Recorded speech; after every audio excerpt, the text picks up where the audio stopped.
সিন্ধুমণি তাহার অন্ধ মা বাবাকে কিভাবে ভরণ পোষণ করিত, আর আমরা মাতা পিতার প্রতি কি ভক্তি করি। সিন্ধু তাহার অন্ধ মা বাবাকে এইভাবে ফেরিওয়ালারা যে ভার বেঁধে চলে, ফেরি করে কাঁধে করে ফেরি করে না, ঠিক সিন্ধুমণি তাহার অন্ধ মাতা পিতাকে এক ভারে তাহার অন্ধ মা আর এক ভারে তাহার অন্ধ বাবাকে রেখে মনে মনে ঘুরে বেড়াতো। তৃষ্ণাতে দিত জল। একদিন মায়ন্দিনী কেঁদে কেঁদে বলছে, বাবা এই হতভাগী মায়ের পেটে জন্ম দিয়ে তুই শুধু কষ্টই করবি। সিন্ধু কেঁদে কেঁদে বলছে, মা গো তুমি কেন মিছামিছি শুধু আমাকে নিয়ে কেন কাঁদো? মা গো তোমাদের দুটি চক্ষু নেই, ভগবান আমাকে দুটি চক্ষু দিয়েছে। মা ভগবান যদি আমাকে এই শক্তি দিত, মা গো আমার একটা চক্ষু মা তোমার চোখে, আরেকটা চক্ষু মা বাবার চোখে যদি লাগাতে পারতাম, আমার চক্ষু দিয়ে যদি এই ভগবানকে তোমরা দেখিতে, তাহলে সন্তান হয়ে এই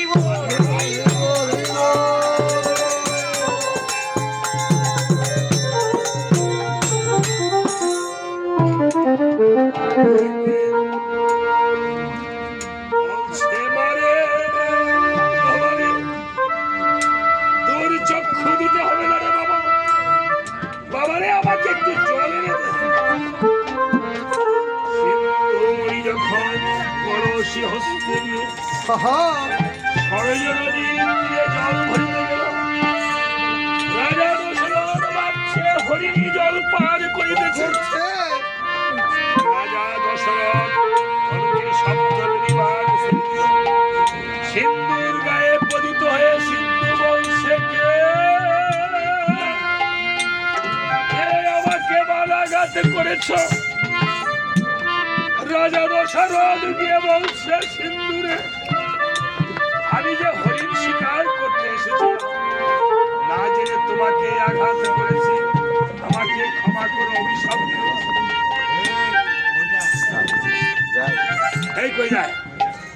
রামায়ণ ছেড়ে গেলে যাও লাগে না, রামায়ণ ছেড়ে গেলে অন্তত কাজ থাকলে এই চামড়ের স্পর্শ নিয়ে যেতে হয়।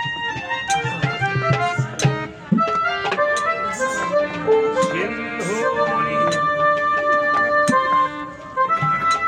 জানেন না 11টার ভিতরে শেষ হয়ে যাবো গা, কয়টা মানে 10টা না, 11টার ভিতরে শেষ হয়ে যাবো গা। ঠিক আছে, আপনারা গেলে গান করবো, অনেক কষ্ট হয়, অনেক টাকা দিয়ে করে নেয়। আমি মনে করি আমি এত টাকার যোগ্য না। আপনি মিষ্টি কিনলেও তো 5 দিনের মিষ্টি 250 টাকা কেজি, আবার নরসিংদীর মিষ্টি আছে 500 টাকা কেজি, 350 টাকা কেজি, 600 টাকা কেজি, 1000 টাকা কেজি আছে বাবা ঢাকার মিষ্টি। তবে টাকা তো দিতে হয়, মিষ্টির স্বাদটা কিন্তু যাই কিনে সেই পায়। এখন এই মিষ্টি আইনা কিনে আইনা টাকা দিয়া যদি আপনি ঢিলা দিয়া ফালাই দেন, স্বাদ নেবেন, ঠিক দুঃখ হয় না এই জগতে। 2টা ঘন্টা সময় দিলে দুনিয়াকে এরা বর্তমান যুগে। যাক, এই বলে দশরথ বলছে, ওরে সিন্ধুরে আমায় ক্ষমা করো, আমি তোমাকে না জেনে হরিণী মনে করে আঘাত করেছি। সিন্ধুমণি বলছে, দশরথ তোমাকে তো আমি অভিশাপ দিলাম না, তবে কুটিরে রয়েছে আমার অন্ধ মাতা পিতা, আমি যে আমার মা বাবাকে তৃষ্ণাতে দিতেন জল, আমার মাতা পিতার একমাত্র সম্বল, আমি যদি না বাঁচি, আমার এই দেহটা যদি প্রাণ পাখি উড়ান করে চলে চলে যায়, যায় আমার এই দেহটা আমার মায়ের কাছে পৌঁছিয়ে দিও। আমাকে না পেলে আমার মাতা পিতা বাঁচবে না। এই বলে সিন্ধুমণি করেছিল কেমন, ওগো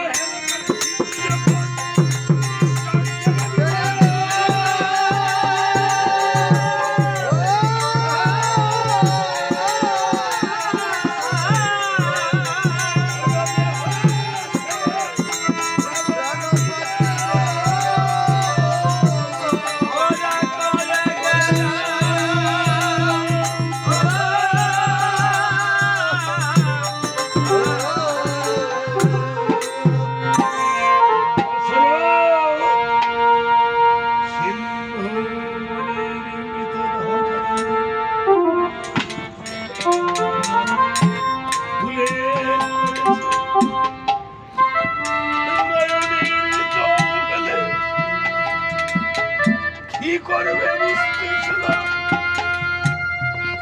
এত সুন্দর বালককে আমি তীর হস্তে আঘাত করিলাম। খুলে করে যখন মা বন্ধি খুলে অর্পণ করিল,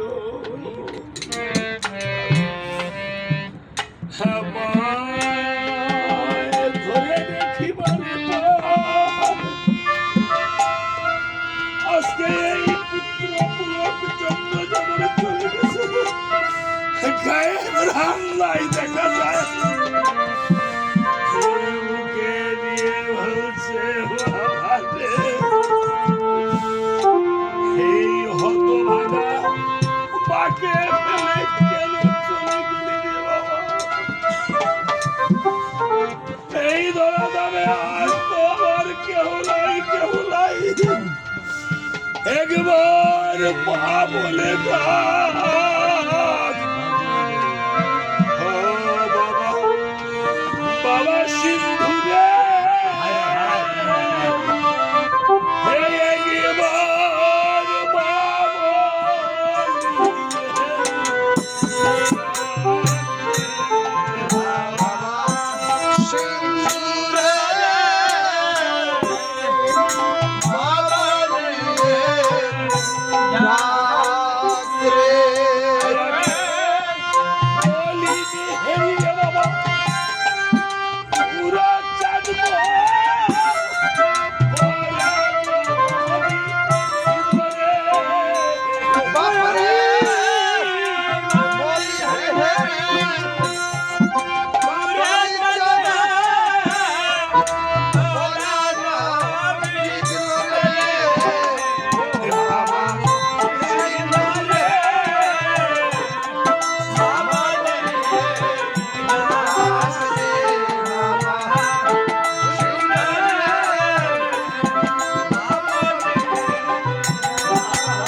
সাড়ে ছয় বাজাও হরে আমার পুত্র রে হয়ে আমায় কেন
এই সম্পর্কে শাস্ত্রে বলেছে পিতা সর্বম পিতাই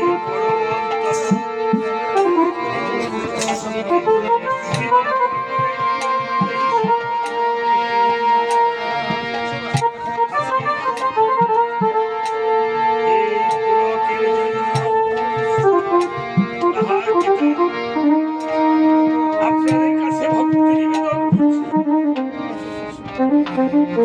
নিবেদন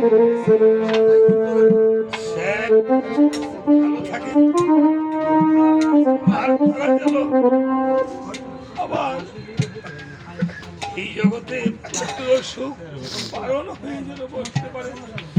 আপনি আসেন, আপনি তো শ্রাদ্ধ করেছেন এই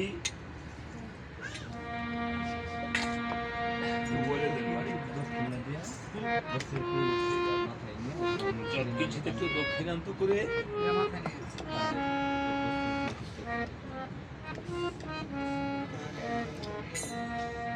পিতা পুত্রে এই সম্পর্ক পুত্রকে পৃথিবীতে অনেক সময় পুত্র পুত্রের জন্য জ্বালাটা পিতা হয়তো কাঁদতে পারে না, তো পিতার মুখটা আজকে দেখাতে পারলে এই জগতে আর কোনো কিছুই থাকে না। সবার ওনার জন্য একটু অনুমতি করেন, সবাই মায়ের আপনি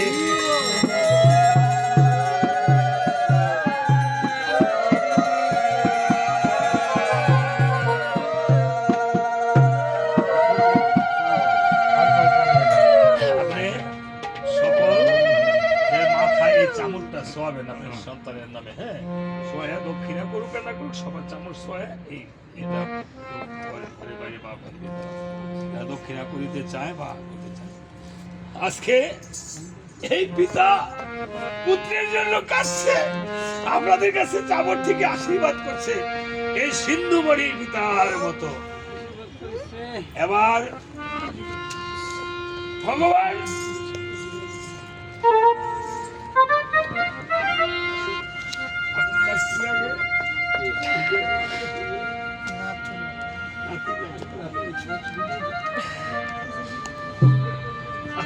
দাদু বিগলে তো লড়ে বসে বসে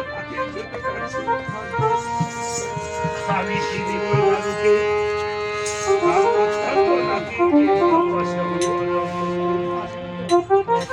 ভগবান যেন এই দাদুর মনোবাঞ্ছা পূর্ণ করে সেদিন পরপারে চলে যায়, যেন দীর্ঘায়ু হয় সেদিন যেন হরি গুণগান, রাম গুণগান, কৃষ্ণ গুণগান গাইতে গাইতে চলে যেতে পারে ভগবানের কাছে। এই রাম যেমন হরির কাছে প্রার্থনা করছে। রাজা দশরথ বলছে, ওরে দশরথ, আহা বলছে মণি ঠাকুর, আমি লাজের কাজটি ভুল করেছি। মণি ঠাকুর বলছে, দশরথ, এই জগতে আমাদের একমাত্র পুত্র ছাড়া আর কেহ নেই। তবে আমাদের দুটি চক্ষু নেই। আমাদের পুত্রকে যখন নিয়ে গিয়েছ, তুমি প্রাণ বিসর্জন করেছ। আমি অভিশাপ করলাম, এই জগতে আমাদের আর বেঁচে থেকে কোনো লাভ নেই। আমাদের যেমন প্রাণ চলে যাবে, তোমার যদি একদিন পুত্র শুনে প্রাণ বাঁচে।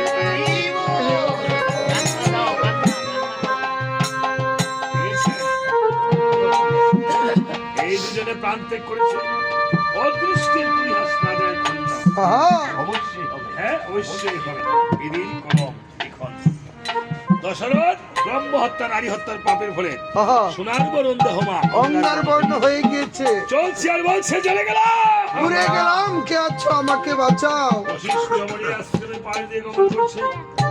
আশ্রমে ছিল তাহার পুত্র বামদেব। বামদেব বামদেব বলছে, দশরথ, হ্যাঁ তুমি এই 3টি তুলসী পত্রে আমি 3বার রাম নাম লিখে দিলাম। আহা জপনা করো। জপনা করো। 3টি রাম নাম লিখে দিয়েছে।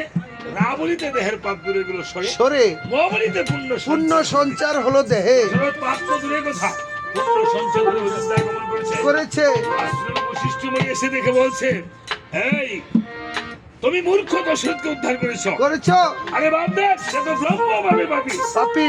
তাকে আমি নিষেধ করেছিলাম, যাও, তুমি মূর্খের কাজ করেছো। তুমি চন্ডাল কুলে গিয়ে জন্ম ধারণ করো। আজকে পিতার বাক্যর বলে সেই চন্ডাল কুলে জন্ম ধারণ করেছে। কিন্তু চন্ডাল কুলে জন্ম ধারণ করে বামদেব কেঁদে কেঁদে বলছিল, প্রভু গো, তোমার নামের গুণে আমি ভক্তকে উদ্ধার করিতে গিয়ে আমি যখন হয়ে যাই চন্ডাল কুলে জন্ম ধারণ, তুমি গো প্রভু একদিন আমায় মিত্র বলে দিও গো প্রভু। আলিঙ্গন ওরে হনুমান, এই বলে ভগবানের রামচন্দ্র আমাকে মিত্র বলে আলিঙ্গন করেছে। ভগবানের কাছে আপনি যাহা চাবেন, এই জন্মে না হোক জন্মান্তরে অবশ্যই আপনি পাবেন। ভগবান তাই কি বলেছে জানেন? সবাই পদ তুলে দিবেন। ওই আমি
সমস্ত ভগবানকে দিয়ে দেন।